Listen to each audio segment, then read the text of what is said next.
Roman empire की कहानी दरअसल इंसान की ताकत, अक्ल, गुरूर और अंजाम की कहानी है।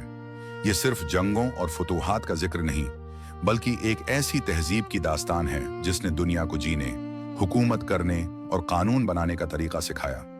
ये सब उस वक्त शुरू हुआ जब आज से तकरीबन 2800 साल पहले दरियाए टाइबर के किनारे चंद घर और मिट्टी की झोंपड़ियां आबाद थीं। 753 कब्ल मसीह में उसी छोटे से मकाम पर रूम नाम का एक शहर वजूद में आया। इस शहर के लोग न अमीर थे न ताकतूर, लेकिन उनमें एक खास बात थी। वो नज्म और जब्त को अहमियत देते थे और कानून की इज्जत करते थे। शुरू के दिनों में रोम को बार बार खतरात का सामना करना पड़ा। करीबी कबाइल हमले करते, वसाइल कम थे, जिंदगी सख्त थी, लेकिन उन्हीं मुश्किल हालात ने रोमन लोगों को मजबूत बनाया। उन्होंने सीख लिया कि अगर जिंदा रहना है तो मुनज्जम होना पड़ेगा। वक्त के साथ रोम ने अपनी फौज बनाई। ये फौज आम फौज नहीं थी। हर सिपाही को सख्त तरबियत दी जाती। वो सिर्फ लड़ना नहीं सीखता था, बल्कि हुक्म मानना, कितार में चलना और अपने साथी पर भरोसा करना भी सीखता था। यही वजह थी कि रोमन फौज दुश्मन से पहले अपने नज्म से जीतती थी। जैसे जैसे फौज मजबूत हुई, रोम ने अपनी सरहदें बढ़ाना शुरू की। एक एक शहर फतेह होता गया, एक एक इलाका शामिल होता गया।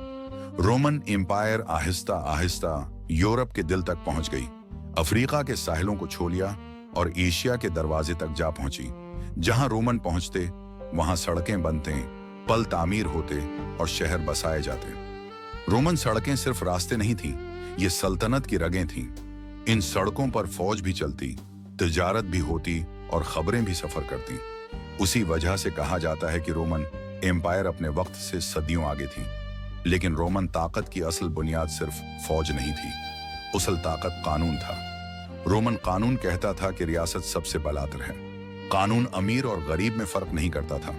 यही वजह थी कि आम शहरी भी रियासत पर एतमाद करता था।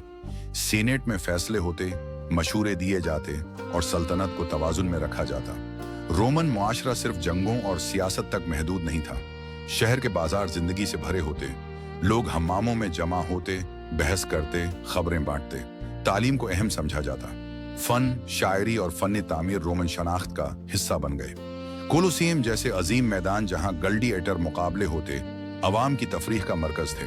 ये मुकाबले ताकत और बहादुरी की अलामत समझे जाते थे। ये सब कुछ रोमन अजमत की तस्वीर था, लेकिन हर अरूज के साथ एक खामोश जवाल भी चल रहा होता है।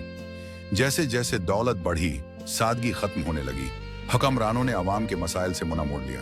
अय्याशी बढ़ने लगी और इंसाफ कमजोर होने लगा। इक़्तिदार की जंग सल्तनत के अंदर ही शुरू हो गई। हर ताकतवर शख्स खुद को हुक्मरान समझने लगा। बादशाह बदलते रहे, लेकिन वजन खत्म होता गया। फौज जो कभी नज्म की अलामत थी, अब सियासत का हथियार बनने लगी। इसी दौरान सल्तनत की सरहदों पर बारबारीन कबाइल ने हमले तेज कर दिए। मुसलसल जंगों ने खजाना खाली कर दिया। टैक्स बढ़े, अवाम नाराज होने लगे, रियासत कमजोर होती गई और दुश्मन मजबूत। आखिर वो लम्हा आ गया जब अजीम रोमन एम्पायर अपने ही वजन से टूटने लगी। 476 ईस्वी में मगरबी रोमन एम्पायर हमेशा के लिए खत्म हो गई। वो शहर जो कभी रोशनियों से जगमगाते थे, खामोश खंडरात बन गए। रोमन एम्पायर का जवाल हमें एक गहरा सबक देता है। ताकत सिर्फ तलवार से नहीं आती और ना ही सिर्फ दौलत से कायम रहती है। असल ताकत इंसाफ, नज्म और अवाम से जुड़े रहने में है। जब ये खत्म हो जाएं, तो तारीख किसी को माफ नहीं करती। यही है रोमन एम्पायर की मुकम्मल कहानी, उरूज, गुरूर और अंजाम।